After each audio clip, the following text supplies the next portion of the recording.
Haleluya. Bwana Yesu asifiwe sana. Uh, Tutaenda kusoma kitabu cha Wakorintho wa pili. Wakorintho wa kwanza sura ya pili. Tutapitia mistari kadhaa pale. Kuna kitu tukaangalie na kujifunza pale.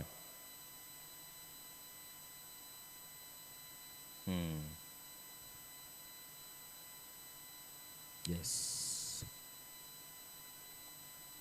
Kama umefungua Biblia yako umeshafika naamini. Wakorintho wa kwanza sura ya pili kuanzia mstari wa kwanza. Tutaenda mpaka mstari wa 5 pale. Hii ni barua ambayo alikuwa anaandika Mtume Paulo kwa Wakorintho, na ni mojawapo ya barua ya kwanza aliyokuwa ameiandika kuifikisha Korintho, kanisa ambalo alikuwa amelianzisha Korintho tayari. Bwana Yesu asifiwe sana. Na ukipitia barua za mtumishi wa Mungu Paulo, tunasoma kuna Wafilipi, wa Galatia, wa Thesalonike. Hizo zote zilikuwa ni barua. Leo tunasoma kama vitabu, lakini yeye alikuwa anaandika kama ujumbe kupeleka kwenye kanisa fulani. Na kila kanisa alilokuwa amelianzisha, kwa sababu alikuwa na experience kidogo na alikuwa anaelewa ni nini, kwa sababu yeye alikuwa ndio mlezi au aliyeyazaa hayo makanisa. Alielewa wanahitaji neno la aina gani, alielewa wanahitaji ujumbe wa namna gani kuweza kuwasaidia kwa hali walionayo, kwa mazingira walionayo. Bwana Yesu asifiwe sana. Na ndio maana utakuta kuna baadhi ya jumbe ambazo au barua alizokuwa anaziandika ni kama zilikuwa zinafanana kidogo. Bwana Yesu asifiwe sana. Lakini kuna aina ya barua nyingine ni tofauti kabisa. Bwana Yesu asifiwe. Utakuta barua hii aliyoandika kwenye kanisa la huku ni tofauti na barua hii aliyoandika kwenye kanisa la huku. Bwana Yesu asifiwe sana. Maana yake aliandika kwa mwongozo wa Roho Mtakatifu, lakini pia kama mzazi, na kwa neema ya Mungu ambayo ilikuwa juu yake ilimsaidia kuweza kujua ni kitu gani ambacho hawa watu wanahitaji cha kuweza kuwasaidia kusonga mbele. Bwana Yesu asifiwe. Bwana Yesu asifiwe sana. Na leo tumepata kama maandiko ni vitabu tunavisoma kwa neema ya Mungu na vinatusaidia pia. Bwana Yesu asifiwe sana. Bwana Yesu asifiwe sana. Kwa kusudi tu tuweze kujengeka na tuweze kufanya mwili wa Kristo uwe imara, ukamilike katika ulimwengu huu. Bwana Yesu asifiwe sana. Neno la Mungu linasema katika mstari ule wa kwanza, basi ndugu zangu, mimi nilipokuja kwenu sikuja ni wahubiri siri ya Mungu kwa ufasaha wa maneno wala kwa hekima. Maana naliazimu nisijue neno lolote kwenu ila Yesu Kristo naye amesulubiwa. Mstari wa 3, nami nalikuwako kwenu katika hali ya udhaifu na hofu na matetemeko mengi, na neno langu na kuhubiri kwangu hakukuwa kwa maneno ya hekima yenye kushawishi akili za watu, bali kwa dalili za Roho na nguvu na za nguvu. Mstari wa 5, ili imani yenu isiwe katika hekima ya wanadamu, bali katika nguvu za Mungu. Walakini iko hekima tusemayo, mstari wa 6, kati ya wakamilifu, ila si hekima ya dunia hii wala ya hao wanaoitawala dunia hii wanaobatilika. Mstari wa 7 anasema, bali twanena, nimeongeza mistari mingine hapo, bali twanena hekima ya Mungu katika siri, ile hekima iliyofichwa ambayo Mungu aliazimu tangu milele kwa utukufu wetu. Haleluya. Ambayo, mstari wa 8, wenye kuitawala dunia hii hawaijui hata mmoja, maana kama wangalijua wasingalimsulubisha Bwana wa utukufu. Haleluya. Roho Mtakatifu, ninakushukuru. Mungu Baba, ninakushukuru. Yesu Kristo, ninakushukuru kwa sababu ya majira haya. Ninaomba Bwana ukatusaidie nitakapoenda kutoa ujumbe, kuzungumza ujumbe huu, unitumie kama chombo kufikisha kile ambacho umekusudia katika watu wako, na ni katika jina la Yesu Kristo, amen. Bwana Yesu asifiwe. Bwana Yesu asifiwe sana. Paulo alipokuwa anaandika sura ya pili sura ya pili katika Wakorintho wa kwanza, kwenye barua ya kwanza kwa Wakorintho, kuna vitu alikuwa anavisisitiza sana kwenye kanisa la Korinto.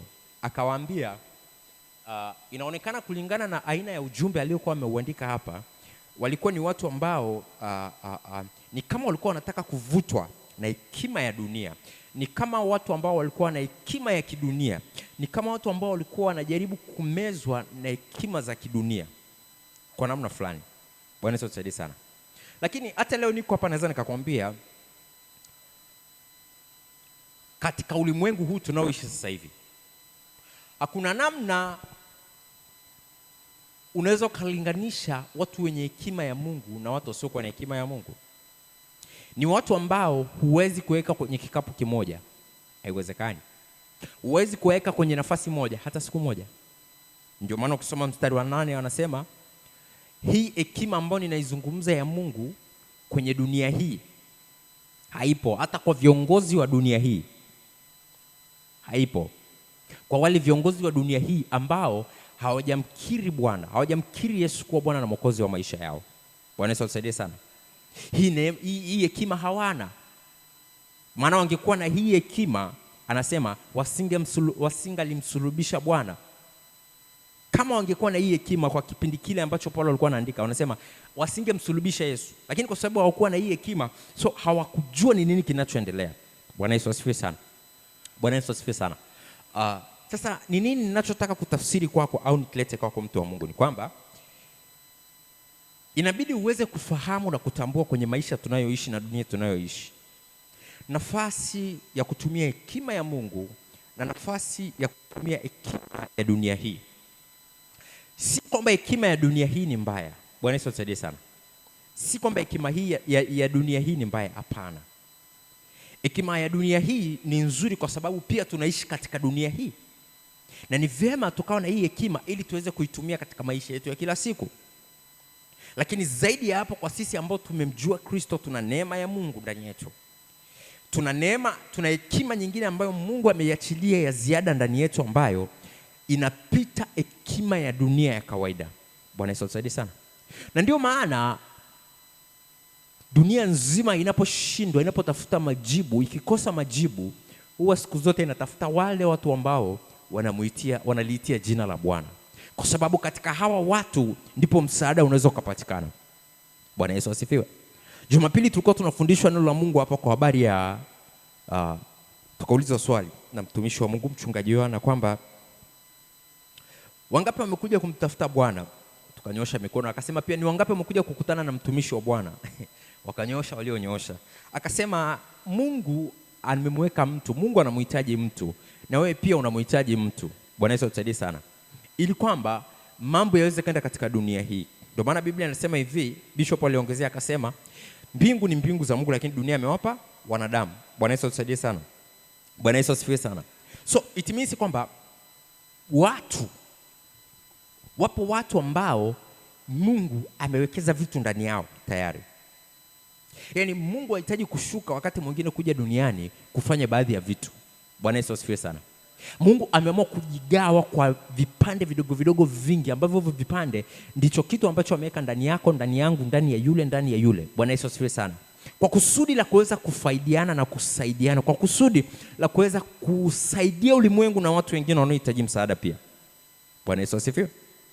Bwana Yesu asifiwe. Sasa neema au hekima ya dunia hii, kwa bahati mbaya kuna baadhi ya watu wanashindwa kuipambanua haya mambo na kuelewa haya mambo yanavyokwenda. Ukweli ni kwamba hekima ya dunia hii huwa ina nafasi yake, ina eneo lake la kutumika. Huwa inapofika mwisho kwenye hekima ya kidunia hii, ndipo sasa tunaanza kutumia hekima ya Mungu, hekima ya mbingu kwa ajili ya kuweza kuleta matatizo, kutatua matatizo. Bwana Yesu atusaidie sana. Bwana Yesu atusaidie sana. Sasa hekima anayozungumzia Paulo, anasema alipokuja kuwahubiria hawa watu, hakuja kuwahubiria kwa hekima, hakuja kuwafundisha au hakuja kwa wakati huo kwao kwa kupitia au kwa kutumia hekima ya kibinadamu. Hapana. Bali mstari wa 4 pale,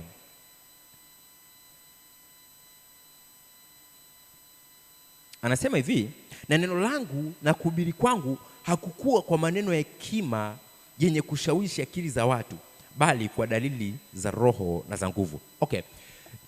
Ni kweli unaweza ukatumia hekima kufundishia watu ya kibinadamu. Hekima ya kibinadamu huwa inaishia katika kusisimua na kuamsha hisia za watu. Basi. Bwana Yesu asifiwe. Bwana Yesu asifiwe sana. Na nikwambie ukweli. Hizi hekima zinafanya kazi. Na kwa bahati mbaya au nzuri, watu wengi wanashindwa kutofautisha. Wanapokuwa wanasikiliza maneno ya Mungu kwa watumishi wa Mungu mbalimbali, wanashindwa kutofautisha huyu mtu anafundisha kwa kutumia hekima ya Mungu au hekima ya wanadamu. Bwana Yesu asifiwe.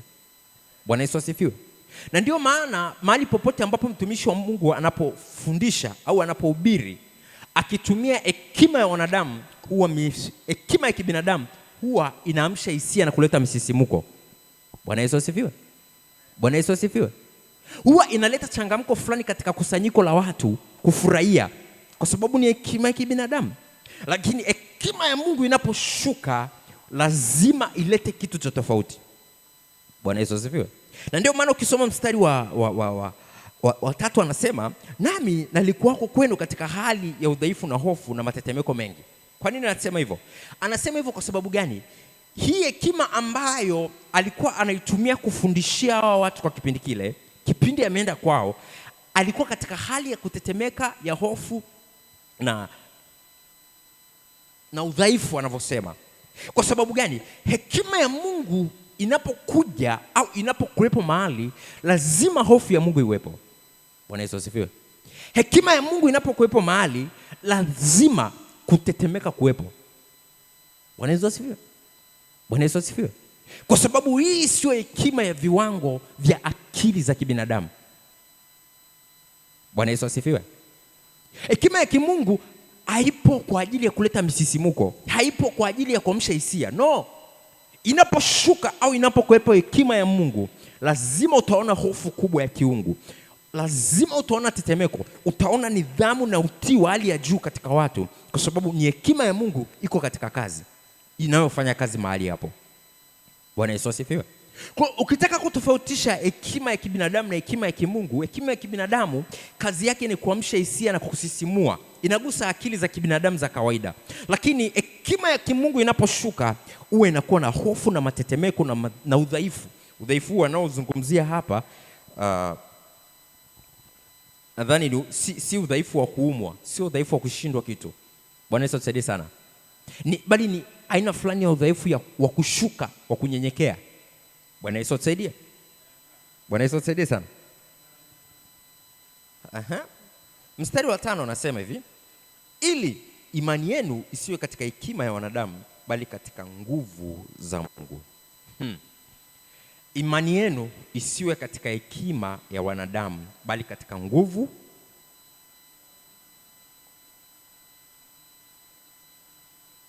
za Mungu.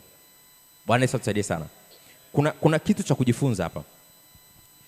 Ziko imani nyingi, watu wengi wameweka imani zao katika hekima ya kibinadamu. I tell you the truth. Bwana Yesu atusaidie sana. Bwana Yesu atusaidie sana. Na hii ni hatari. Watu wengi hawajui. Wako watu wengi imani wanasema okay, mimi namwamini Mungu, lakini imani yao imejengwa katika misingi ya hekima za kibinadamu. Na ubaya wa misingi au wa hekima za kibinadamu ni kwamba huwa ina mipaka na ina mwisho wake.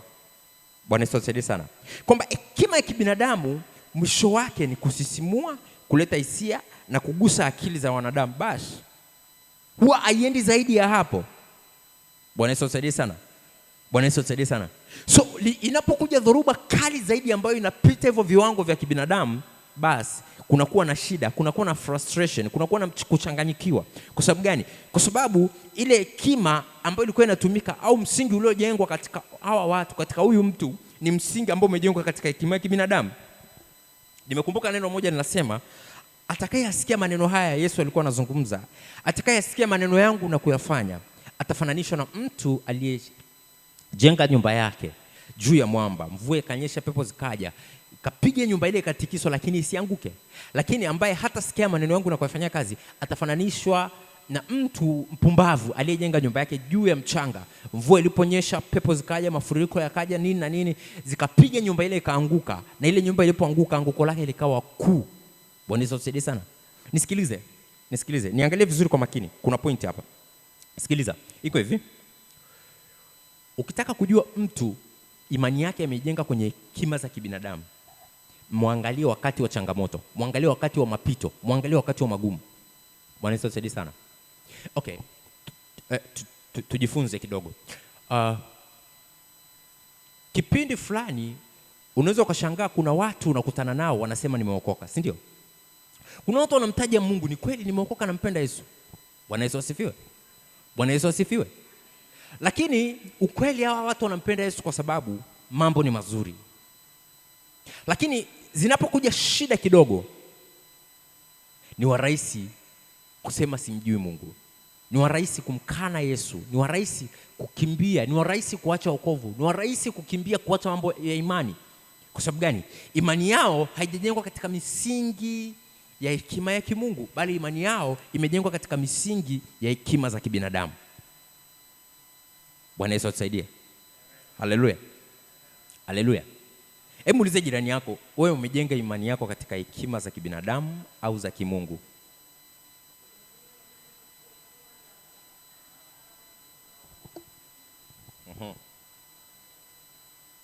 Kwanza naomba niulize swali. Imani maana yake ni nini?